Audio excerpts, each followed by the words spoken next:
Hello folks, today is Friday, July 29th, 2022. As usual, my name is Jake Baldino, here to talk about all the video game news that has been going on this week. And it's been a pretty wild week, a lot of rumor stuff, but just some cool stuff overall. So let's just jump in. The first story, the top story, you know we were going to talk about it. We talk about every single freaking little tiny Grand Theft Auto rumor on this show, but this is a pretty substantial one. The newest rumors on the street for Grand Theft Auto 6, the seemingly leaks, if you want to call them that, suggest that a lot of the previous leaks we've been hearing might be true. So this is reported by Jason Schreier at Bloomberg, who does have a track record for getting some things and getting some scoops right. The bigger thing about this report isn't actually the GTA stuff. It's more detailing Rockstar changing their workplace culture after, you guys probably remember, in around 2018, there was a whole big thing about crunch culture at the studio and unhappy employees. Apparently, that has been shored up. But along with that, we know that the next Grand Theft Auto game is possibly, if these rumors are correct,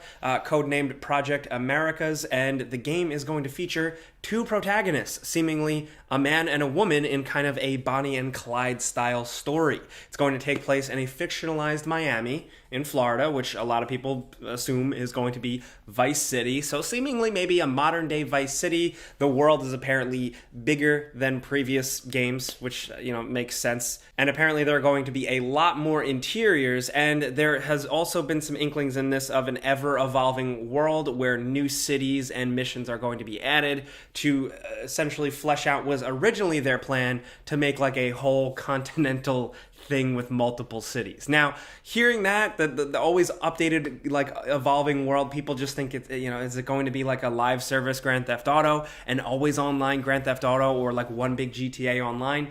That stuff worries me. I'd rather traditional expansions. Remember the Grand Theft Auto 4 expansions? I know they didn't really add new areas, but they were really good, and I was happy to pay for those. So if they did that again, yes, but it's 2022. We're very skeptical. Things are a little more slippery these days. So there's that. The report also had a small line suggesting that, some of the satire, some of the humor may be toned down a little bit to reflect current Rockstar culture. People obviously can flip out hearing that. I'm going to judge it when I see it. Grand Theft Auto 5 to me was actually pretty tame, unpopular opinion. Still, that's what we know, and it's in a time where a lot of people are just, overall a little more skeptical of Rockstar after some certain things. Absolutely understandable. A lot of people don't want to hear this stuff until they actually can see the game. I'm just hoping at the end of the day that they can tell a story close to the caliber of Red Dead Redemption 2. You guys know I really, really liked Red Dead 2 and the story, so fingers crossed, man. I don't know, but if you want to read about all this stuff, of course, all the stories I talk about are all going to be linked in the description down below. Also, I have a little bit of a cold, so if I sound like more annoying than usual, sorry. The other thing I'm pretty excited about this week are new PlayStation 5 features. So Sony has actually detailed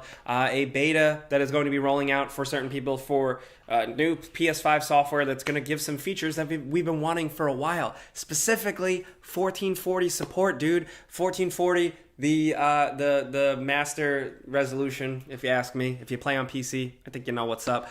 This is going to be good specifically for people who maybe play their PS5 on a monitor. It's just that happy medium, perfect resolution. Of course, the games have to support it, but apparently it's going to be implemented and it's going to work like how changing resolutions and the rest of the display settings already work on PS5, which is tight. Along with that, also folders. They're not specifically called folders, but just a way of organizing your games a bit more efficiently is definitely welcome, and that's coming along with a couple of quality of life updates here and there, little extra features for joining friends and parties and stuff like that. Quality of life things including leaving a game and then starting it up again. The hub is actually going to show you, possibly if the game supports it, like what quest you left off on, which is pretty interesting. So if you want to read up on all those details, like I said, everything's linked. I think this is going to be a good one. I'm very much looking forward to having the 1440 options and organizing my damn stuff. And next up, this episode is brought to you by Nothing. I always do that when we don't have a sponsor. Thank you guys for clicking on sponsors. Thank you for just watching us, showing up. We genuinely appreciate it. I know it's corny that I'm doing this right now, but I think YouTubers don't do it enough. We're grateful for you guys being here. Anyway, the Nier discovery, dude. We got to talk about that. So, oh boy. So the Nier community, for Nier Automata specifically, was pretty blown wide open for the last week or so, thanks to this whole church thing, a seemingly undiscovered door in the game that people have seen videos demonstrate, revealing crazy new unseen stuff in Nier, which seems like maybe it was cut content or like some sort of ARG thing for maybe a new possible game. And it was a huge mystery and people were really excited about it within that community. And now, later this week, it was revealed that it was the work of modders. It's not real. It's not like a hack into a backdoor of the game. It is modders. And interestingly enough, it's from a game that was considered pretty unmoddable for most folks. So they've kind of blown this out, and this was kind of their way of revealing, like, hey, we're going to start putting out open source stuff for people to mod and mess around with Nier. So ultimately, kind of a cool ending. If you still want to consider it anticlimactic, yeah, they did apologize. But yeah, that's where that's at. So definitely read up on that if you were into the first part of the story, because of course the ending or the correction never gets as big a headlines. So here you go. Moving on, another surprise report from Bloomberg earlier this week on a Monday, like a Monday or Tuesday. It was terrible to wake up to. The fact that it's seemingly the Knights of the Old Republic remake is on hold indefinitely. According to this report, there's a lot of stuff going on internally, and specifically 2 leads don't work at the company anymore. They were let go. I think it was like one of the lead gameplay designers and lead art person.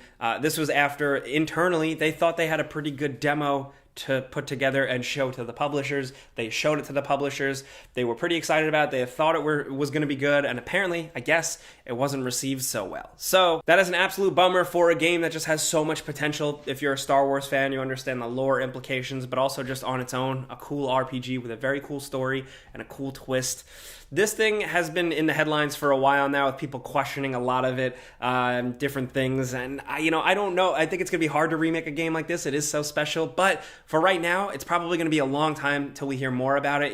This report suggested at least a couple more years if they figure this boat out, like if they right this ship, you know what I mean? A lot of people think it's going to totally die on the vine, but I think the power of the brand and Star Wars, and this is technically, it's developed by Aspire and another team helping them out, which that team is probably going to take over more now, but also the fact that it is Embracer Group publishing, and I think they would definitely like to still have a Star Wars game in their portfolio, and they have a ton of money, so I expect it to continue in some way, maybe not with Aspire or Asper or however it's spelled weird, depending on how much they're working on the game. But yeah, that's where that's at. I am very curious to hear what you guys think, not necessarily of like the studio drama or the game being paused, but like, do you think KOTOR could be remade in the first place? That's a conversation that I wanted to have when this thing was first announced. So let me know. Next up, we got some brief videos linked in the description down below for you. The first is PSA out this week, is the Multiverses open beta. It is free to download, so free to play. It has all the typical free to play elements, so that's not so great. But I do kind of like the core gameplay. We did a before you buy for it, a brief one. That'll be linked down there. Let me know who your main is. I want to hear it. The other thing we linked in the description down below is the launch trailer for Xenoblade Chronicles 3, which is dropping now, today, Friday, if you're watching it. I have been playing it. I got it a little bit early. We're probably going to try and put out a before you buy this weekend. It's a lot of game, though. But so far, seems like an awesome JRPG. I also really love 2. This is a different direction, of course, expectedly. But yeah, all signs point to good. Oh, and also check this out. This is via the YouTube channel Teaser Play. This is a look at Bully running in Unreal Engine 5, and it is absolutely insane. Now, clearly, this is a small fan project. Some environments look a little too overdone, too detailed. Some characters look a little wonky, but overall, this shows you what we could have. Man, this is incredible work. I love this shit. Definitely check out the full video, which we will link down in the description below. Give it a like, back that up, because this is pretty sweet. Bully had like the best soundtrack, super underrated, just like the vibe of the whole thing was incredible. So if anything, I just want to replay it for that, and this video reminded me of all that. Also, if you've been keeping up with it, because there has been a steady dribble of news for a long time, PSVR 2. So now we know a lot about it, and this week in the PlayStation blog, we got some details about how the interface is going to work, how the pass-through camera is going to work, how it's going to be able to map your living room, so that way you can have barriers and not bump into your couch. You're going to be able to see it in real time in your VR. If you've been using something like the Quest, you kind of know what's up. So that's all detailed. A couple of other little bits of interface stuff. And interestingly enough, if you are into the Meta Quest stuff, they announced that they are raising the price of it by $100 in August.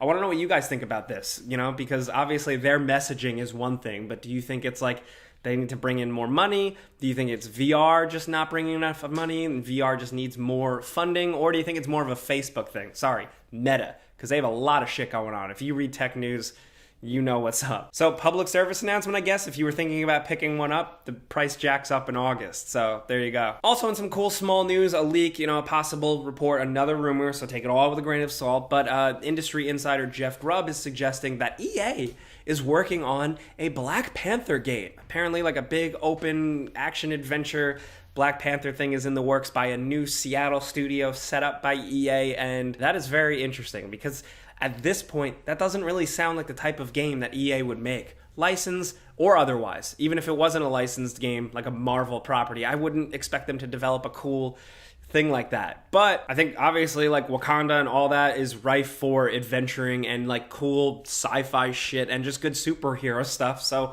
why not? I'm open to it. The cynical person will say, oh yeah, how are they going to put microtransactions in it? But I don't know. It seems like it just started out in development, so we're going to have to wait and see for a long time if this is actually true. But yeah. But really, guys, that's everything going on this week. We got to get back to work. We had to cut this video a little short. I got to keep grinding on Xenoblade Chronicles 3, so let me know what you think about all the stories this week. We talked about a lot, just kind of all over the place stuff. So let me know what you think about the Grand Theft Auto 6 stuff. Are you playing multiverses? Who's your main? What other types of quality of life features do you want in a new PS5 software update like what we detailed? And then if you're playing on Xbox, I'd love to know what you want fixed over there too. Are you like me? Are you skeptical of just like a remake of KOTOR in general? Just for me, it's like the holy thing. It cannot be touched. But like, do you feel the same way? Let's talk about all this stuff, all this news down in the comments. We'll be down there as much as possible. We always are, despite what people say. But things get a little crazy. So of course, if you want to yell at me directly, find me on Twitter and Instagram at Jake Baldino, my other YouTube channel, and my new podcast I do with my friends. It's called Friends Per Second. That'll be linked in the description down below when the new episode goes live. They usually go live on Friday. But thank you guys for being here. Clicking the like button helps us legitimately. Thank you. That's all you ever got to do. We are always going to be here every Friday backing you up. Just a little news catch up. Have a good weekend. I'm Jake Baldino. See you guys next time. Pizza's on me.